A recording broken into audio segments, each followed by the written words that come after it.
So welcome to the Century Club, aka the premium FPL podcast. It's game week 20, just off the back of the double game week 19. Both done really well. I'm joined as always by Mindy to talk about the biggest talking points from the week just gone, and we're looking ahead to game week 20. There's going to be 4 game weeks in 13 days, so a lot to plan. Yeah, what do you mean we've both done really well? We're both in the Century Club. Yeah, I don't know. I don't feel like I've done that well. I'm reasonably happy with it, but I'm not like. Well, where's your rank? Surely you've had it up in rank. Yeah, no, but I've used my triple captain, so I'd expect, like, if you use a triple captain and you don't go up in rank a bit, then you've fucked up completely, haven't you? But yeah. Oh well, sorry for our listeners. I was hoping for a bit of positivity, but Mindy's. So how many points did you get? I got 129 with 2 left. Obviously, recording before the Aston Villa Newcastle game. Yeah, that's. I think 120 and above is decent this week. Bloody hell! You have a go at me if I'm showing off my rank, and then if you have a go at me if I'm praising yours. What do you want from me? Keep you on your toes. But some people have hit like 140, 150 this week. Yeah, some mad scores out there, especially on Twitter. You always feel like Twitter has some mad scores. Just shows the power of the double. But before we talk in detail on what's happened in the double, we'll talk what we've got coming up this week. We've actually got a plan this week, which is good. So no thanks to Mindy. Kevin de Bruyne might be injured, so we'll talk about that and who can replace him. Liverpool can't score a goal, so yeah, we'll talk about that. And what does that mean for Salah? FA Cup weekend and how that's going to affect future blank and double game weeks. Callum will be talking about that. And then wow, you made such a good job of explaining the double this time around. Well, seeing as you got the high score in the double this week, I think all talk of future doubles that now falls under so kind.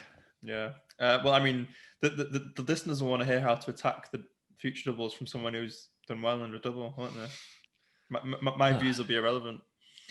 And then yeah, we'll talk about the usual captain and transfers for this week. Yeah, I think that's the running order for this week. Follow us on Twitter. Just to say, we are recording it on Thursday afternoon, so the Villa Newcastle game still hasn't happened yet, so it feels like the longest game week of all time. Yeah, I mean, it must be the longest game week of all time, surely. You got the stats. And what else do we need to say?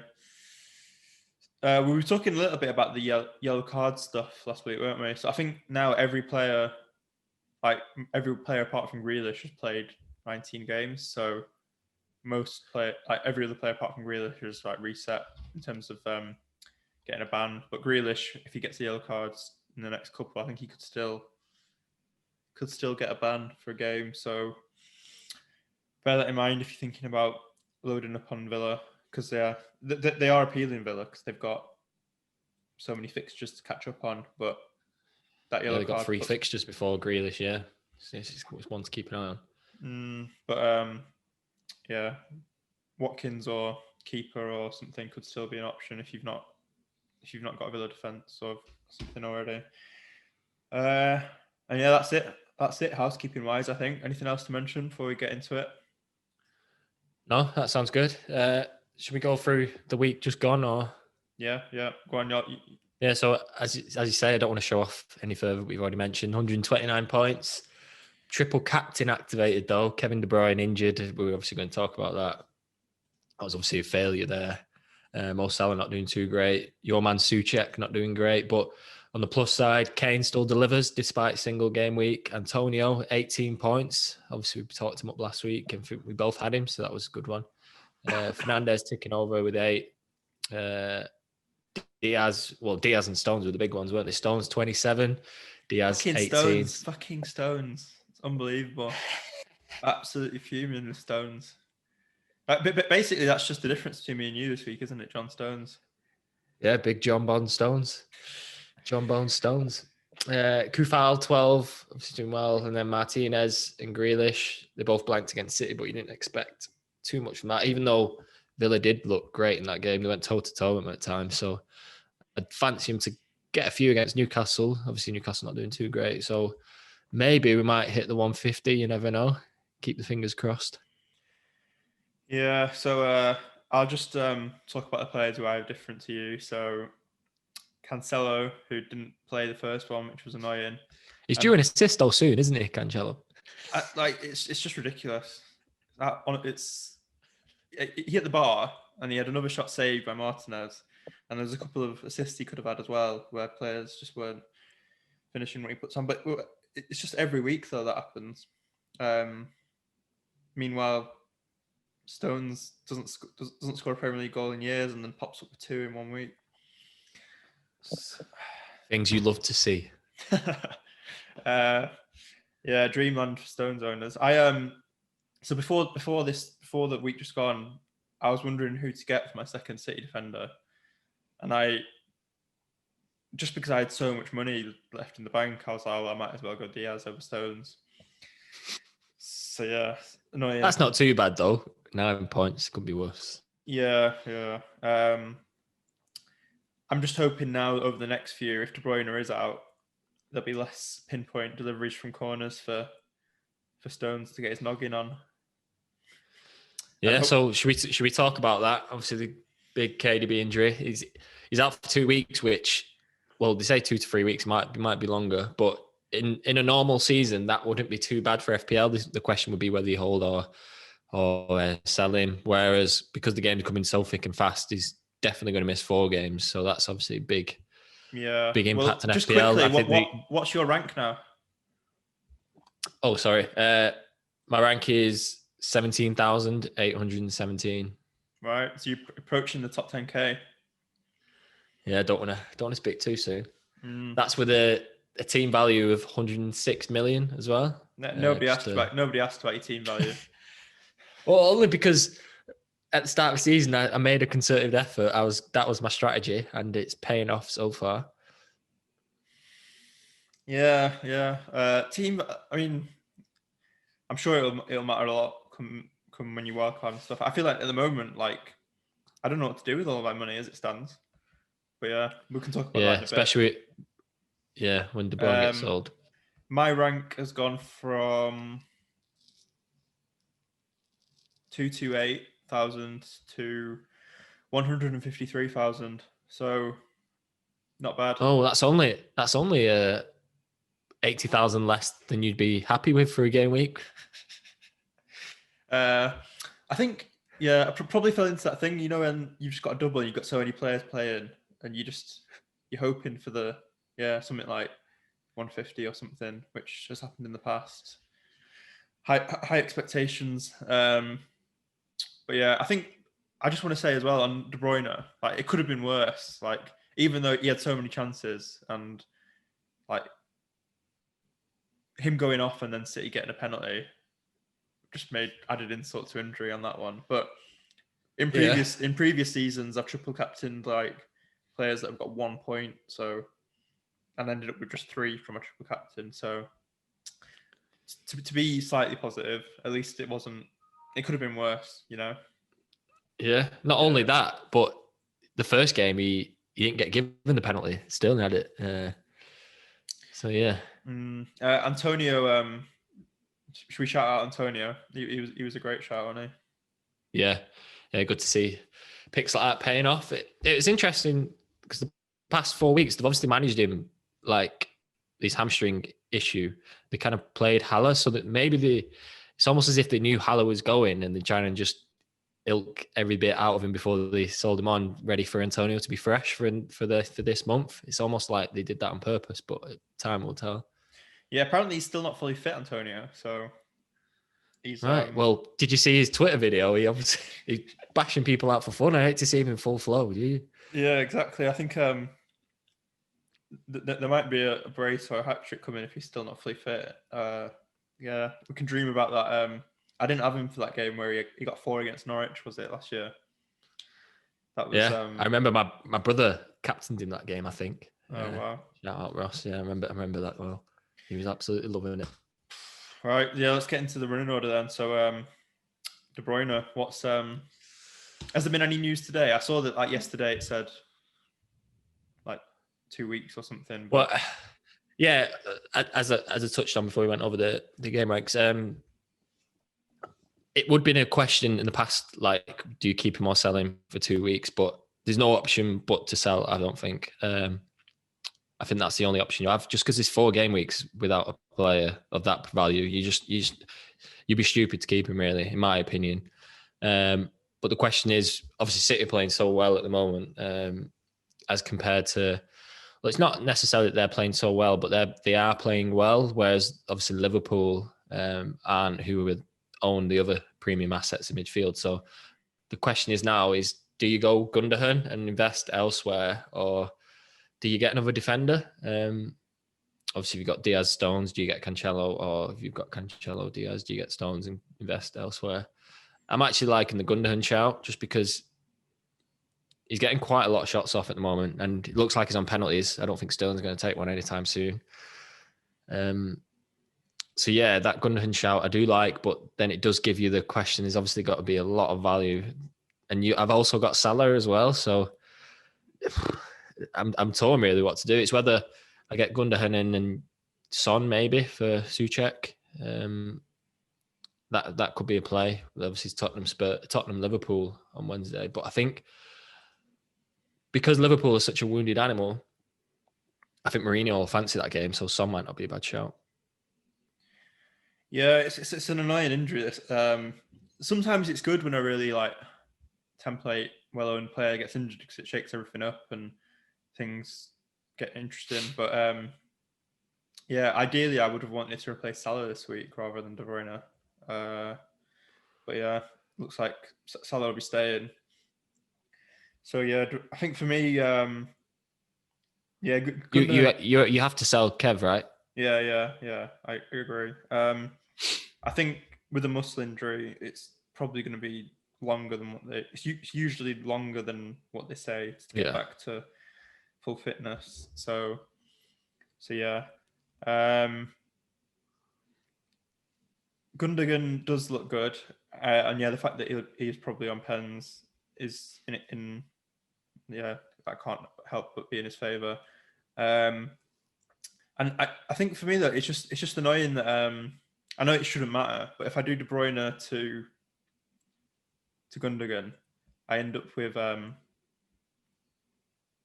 like 8.7 in the bank, which just feels weird. Would you be tempted to do Souček to Son? Would that be something that would interest you? Or? Yeah, maybe. Or that would then be a -4. But I might just do De Bruyne to Son and keep it simple. Yeah. And then I've still got 4.5 in the bank with that to do Souček to something next week. Because I mean, do you think City will score many with De Bruyne out? Because they already weren't setting the world alight in terms of the amount of goals they were scoring. So now that the guy who creates everything is gone, is getting another City midfielder, is it actually the best use of that transfer? Yeah, it's an interesting debate, really. I don't really fancy any other midfield and strike, just because obviously Aguero's out with COVID now, and I do not fancy Jesus. And Sterling would be the other one if you want to kind of switch to another premium. No, but I mean, like, because you've said in the past how like important De Bruyne is for City's chance creation and that attacking play. I'm saying, does it negate that threat? Yeah. I'm saying, is it maybe worth people who aren't convinced City will score many with De Bruyne out, maybe just looking elsewhere and passing on the City attack for a bit, especially if you've already got 2 City. Yeah, and just have two City players ready for De Bruyne to come back in when he's fit. Yeah, Or possibly. like, I've seen some people are going through triple City defensive, Diaz, Cancelo, and Stones. Because if you look at the fixtures, West Brom, Sheffield, Burnley, like you'd think I could see City winning 1-0. Yeah, 1-0 every year. Yeah. The only downside I see of that is that it makes it harder to get De Bruyne back when he's fit. If you want him back as soon as he's fit, because then you'll have moved your money around so much, it'll need two transfers to get him back, because you'd have to lose one of the defenders and then change him in midfield. So, but yeah, but if you do look at his fixtures after them three, it's Liverpool and Spurs, and they'll also be the way City are playing at the moment. They're not going to blow both of them away. Well, I'd be very surprised if they do. So you can kind of give yourself a 2-week window then to get him back if he is fit. See how he's looking. I wouldn't be bringing him in for them 2 games. Yeah. And the other thing is if you've still got your wild card, you can wild card back in and get out of the 3 City defensive using that, depending on when you want a wild card before the next doubles and stuff. So it's definitely an option to go have 3 City defenders for the next 3 if you're not convinced that you'll score many. Just to mention some other options, I think last week as my differential, I mentioned Maddison, and he scored in both his games in the double, which was a bit annoying. I just didn't have a spot for him in midfield, but in hindsight, I should have gone Maddison over Rashford. But he's looking good. Got a good run, Leicester as well. And so I think Maddison and Barnes are worth consideration for people who if you've already got Son, one of those two Leicester midfielders, because they're looking like they're getting more shots off than Vardy at the moment as well, which goes in their favour. And Maddison has a lot of assist potential from his corners and his chance creation and open play. So I do like Maddison. One thing that I noticed did you see his post-match press conference? Post-match interview, sorry. Yeah, with Carrier. And he was talking about how he's trying to get. He is working a lot on like getting into more goal scoring positions and making those runs from deep. So, and he's trying to get in the England squad and all that. So motivation's high. It was a brilliant interview. That footballers get criticised for being robotic at times. He was quite. The only thing that's weird is that like it shouldn't take like he said what motivated him was Carragher on Monday Night Football saying that he needs to get more goals. Like surely you should just be motivated to get more goals anyway if you're an attacking midfielder. You shouldn't need like surely like Brendan Rodgers has said like what's he telling him? Oh, don't worry about goals. Like why does it take Carragher saying it on Monday Night Football for him to care about scoring goals? Funny, on Tuesday night, did you see Pogba doing the same thing about Souness? He said that's what motivated him. Oh really? No, I didn't see that. I'm joking. That would be hilarious. Soon as would have a meltdown. But yeah, I think I'm probably just going to do De Bruyne to Son this week, and then maybe next week I'll do Souček to Maddison or Gundogan, depending on what the latest info is next week. Because Leicester have got Everton away this week, which isn't the best, but then they've got Leeds and Fulham, which are 2 great fixtures. So Leeds at home, especially with how Leeds concede chances. So that's one to maybe target next week.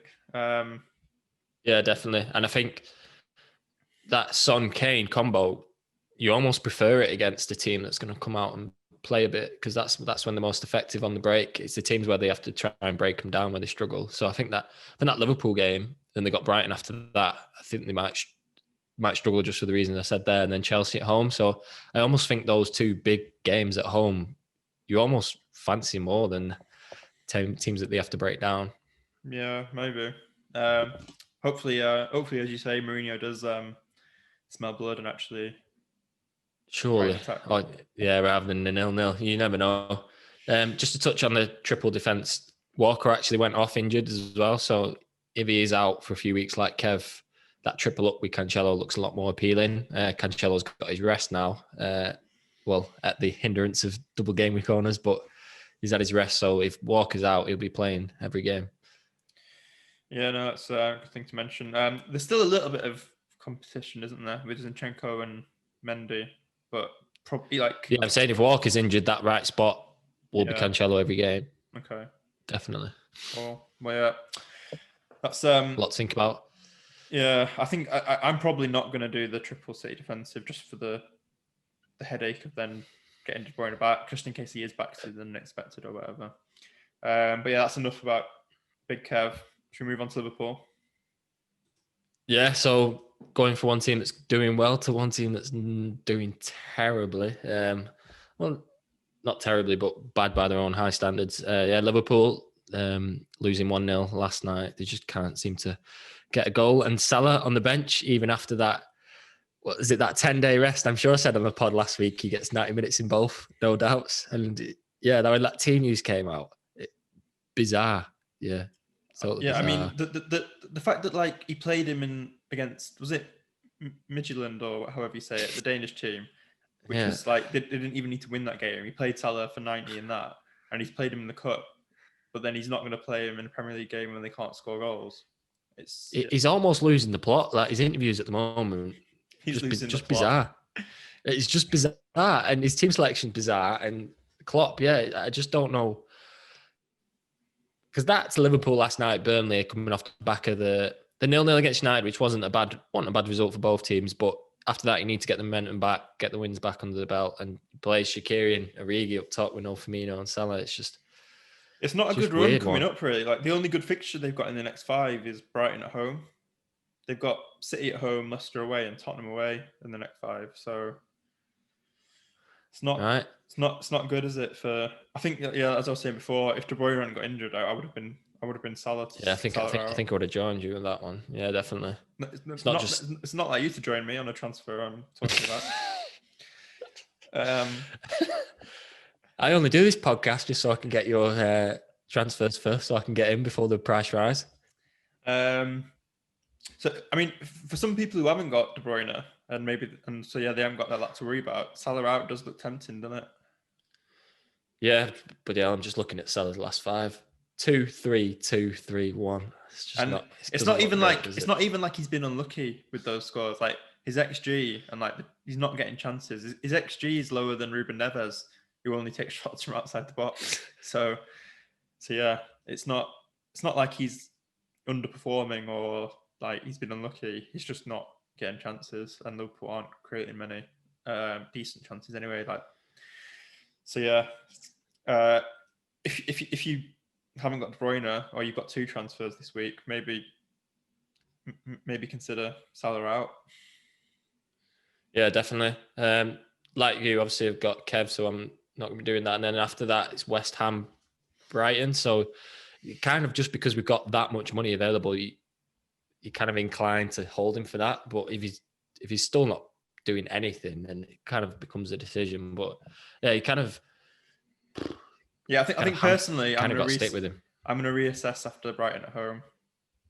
Yeah, because then they've got City and Leicester after that, so you can kind of, the full wheels might have come off by then, or they might be back on. So yeah, I'm with you on that reassess then. Just because the money you got in the squad, you're not going to be able to put it anywhere. I'm kind of lucky because I've only got 1 Liverpool. I'm guessing you're the same. Yeah. So you're not kind of. Some people would have a Trent and a Robbo, and that becomes another decision. I think Trent. His crossing last night, he had the most crosses in the Premier League game and didn't complete 1 or something. They were saying on Sky, which it's a bit bizarre, isn't it? The thing Burnley love most is crosses from deep because they've got Tarkowski and me who can just head them all day. Kind of reminiscent of there was that Moyes game shortly before he got sacked where there was just a ridiculous number of crosses going in, and it was just City were like that at points last year as well. I think it's mad what a confidence, the effect it can have on a team. It just drains. You start doing stuff that you just wouldn't be doing when you were playing well, and things come naturally. But yeah, that's Liverpool's malaise. I mean, as United and City fans, we're not too disappointed. But he did have one big shot last night, actually, Salah. Pope did a brilliant save. So you've always got a chance, even if you're not playing well. He's still on pens and whatever, so a goal can come at any time. But it's just for that money that we've spent on him and whatever, it's not ideal. Right, but it's your time to shine now. Talking about the coming fixtures, and doubles and blanks and whatever. I'll try my best to explain this. Obviously, people coming back off the back of the double that we've just seen, and people who prepared for that double did do well. So there is this is when the preparation does come into play. I do think it helps.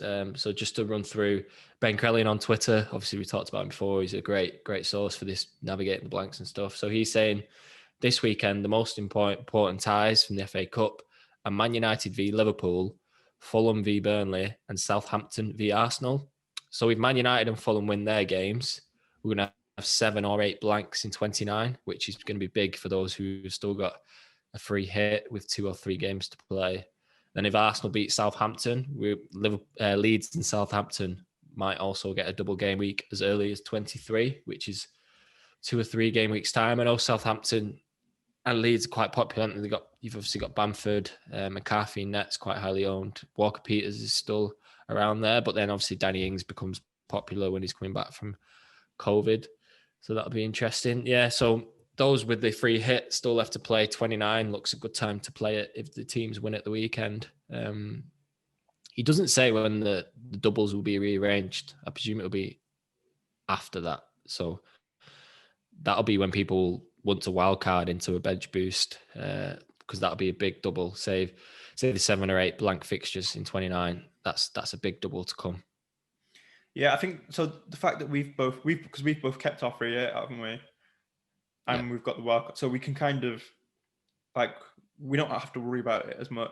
But I'd say for other people who've used their free hit, you might want to be looking at what transfers you're making and will it affect what players you've got in the blank and all that. So yeah, so if you've still got your wild card and free hit, I think the strategy becomes quite simple now. It's free hit in 29 when the FA Cup next round is, and then the wild card the week before that double, and then you bench boost then. So if you've still got your chips, I think that strategy is quite straightforward now.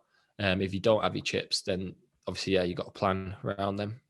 Yeah, I think, as you say, there'll be more news to come on that. I think what I've taken from what you've just said is I'm not that impressed with how Leeds have looked. I mean, maybe it was just the last game, but they kind of looked a bit jaded. Yeah. I wasn't convinced about holding Bamford, but the fact that they've got doubles coming soon I'll probably just keep him. Yeah, especially if Arsenal beat Southampton, that double will come. The thing about Leeds, did you see the last game? The pitch, it was shocking. They said it was because of the weather. They're getting a new pitch relayed. I think Tottenham have helped them out. So their next home game, they're going to have a new pitch, which will help them. Because I watched that game on Match of the Day, and they were really hampered by the pitch. It was shocking. So maybe it is an element of that. Maybe that might help them bring back to form. But like you say, they do look a bit jaded too. Yeah. Hopefully it's just a blip. Shall we get into premium planning segment? The return of the infamous the segment that's made our name in the podcast scene. Yeah. Well, there's not many premiums firing at the moment, so we might need a new segment. Well, should we talk about who we plan to captain over the next 3 or 4? Because that helps make decisions. Yeah, that kind of helps, doesn't it? Yeah. So for me, should we just talk about this week as well and do it at the same time? Yeah, this week's easy, but go on. Yeah, so Fernandes, top of the Premier League versus bottom of the Premier League. I don't really want to overthink that one. So Fernandes captaining at Sheffield for me. Yeah, just talk about the money actually. Cavani looked brilliant. So if you can fund him from a forward with the free midfield money, that's not too bad of an option. He was brilliant against Fulham. Yeah, there's that slight risk that he doesn't just play, he comes out of the team because you've got Martial, Rashford and Cavani kind of competing for similar positions. Rashford missed out the week just gone, which was annoying, but you don't he's not going to stay on the bench, Rashford. So yeah, when Cavani's playing that well though, you kind of want to capitalise on that form. You got to be bold at times, haven't you? But I do get your point. He's not nailed, but I just thought against Fulham he looked brilliant, and I think Ollie will take a lot of encouragement in that, and he'll pick him for the big games. Yeah, I like as a fan, I'd prefer him to stay up top because like he gets those goals which Rashford and Martial don't really sniff out. Those like ones in and around the box where you just need someone who knows where to be. But yeah, so looking ahead to the next few weeks, in game week 21, I think It would have been Kev, but yeah, it would have been Kev, yeah.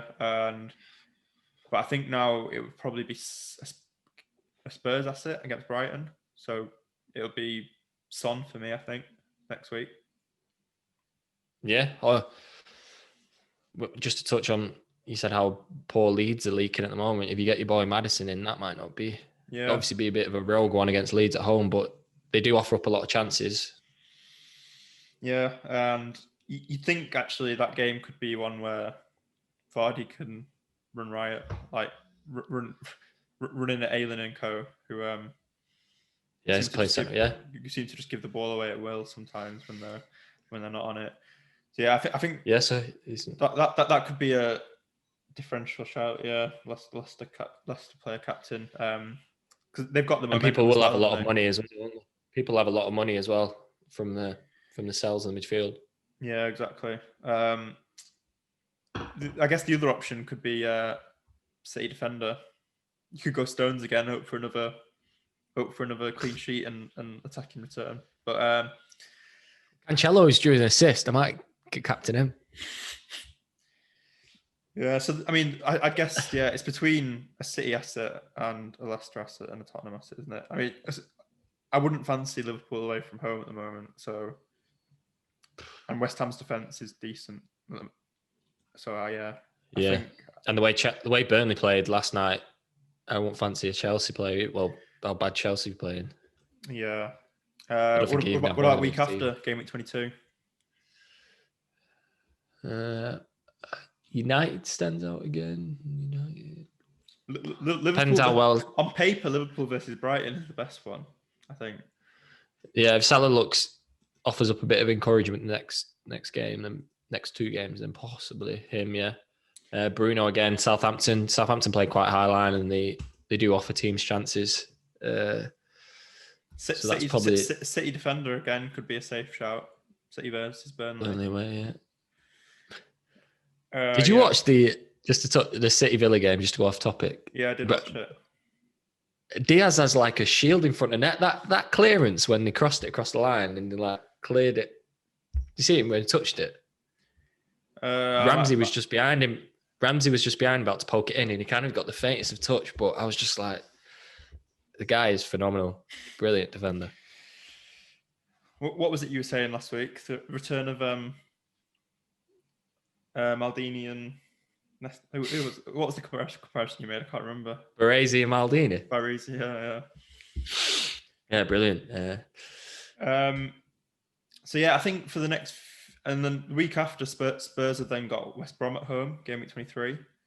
So yeah, if I do De Bruyne to Son this week, it means I've got probably the best captain shout for in two of the next four, which sort of helps solidify my thinking of that transfer, really. So what I've taken from that is United and Spurs are the premiums you probably want to target, right? Yeah, I guess most people who play the game properly have got Fernandes already, you'd think. But yeah, they're like if you've not got Fernandes, then yeah, De Bruyne to Fernandes as well. Great shout. Yeah, that 23.